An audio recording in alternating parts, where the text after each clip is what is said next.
Break के बाद एक बार फिर आप सभी का स्वागत है। अब बात करेंगे चौथी खबर पर, जहां विपक्षी दलों के गठबंधन इंडिया में ब्लॉक के भीतर सीट बंटवारे को लेकर आंतरिक कलह खत्म नहीं हो रही है। और इसी बीच टीएमसी प्रमुख ममता बनर्जी ने एक बार फिर साफ कर दिया है कि वो पश्चिम बंगाल में अपने गढ़ को न कमजोर होने देना चाहती हैं और न ही किसी दूसरे दल को अपना वोट बैंक ट्रांसफर करवाना के मूड में है। बताते चले कि इंडिया गठबंधन की बैठक में ममता ने कांग्रेस के सामने सीट शेयरिंग का नया फॉर्मूला दिया है। ममता ने बीजेपी को मात देने के लिए खास इलाकों में स्थानीय पार्टियों को कमान दिए जाने की वकालत भी की है। बिल्कुल, ममता ने एक सुझाव भी दिया है। कांग्रेस चाहे तो अपने दम पर 300 लोकसभा सीटों पर चुनाव लड़ सकती है। टीएमसी ने 2019 के लोकसभा चुनाव में कांग्रेस के प्रदर्शन के आधार पर 2 सीटों का ऑफर दिया है।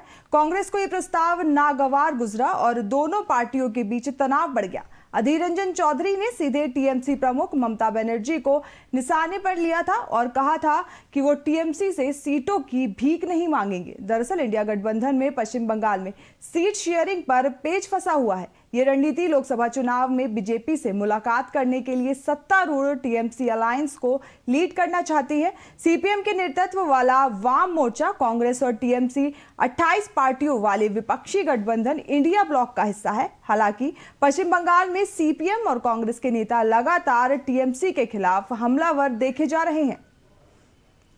अगर बात पुराने आंकड़ों पर नजर डालें तो 2019 के चुनावों में टीएमसी को 22 सीटें मिली थी, जबकि कांग्रेस ने सिर्फ 2 सीटें ही जीती थी। वहीं बीजेपी ने राज्य में 18 सीटें हासिल की थी। उसके बाद विधानसभा चुनाव में भी टीएमसी ने जबरदस्त जीत हासिल की थी और बीजेपी को हराया था। इन दोनों चुनाव के नतीजे के आधार पर ही ममता बनर्जी अलायंस से सीट शेयरिंग का फॉर्मूला निकालने पर बात पर जोर दे रही हैं।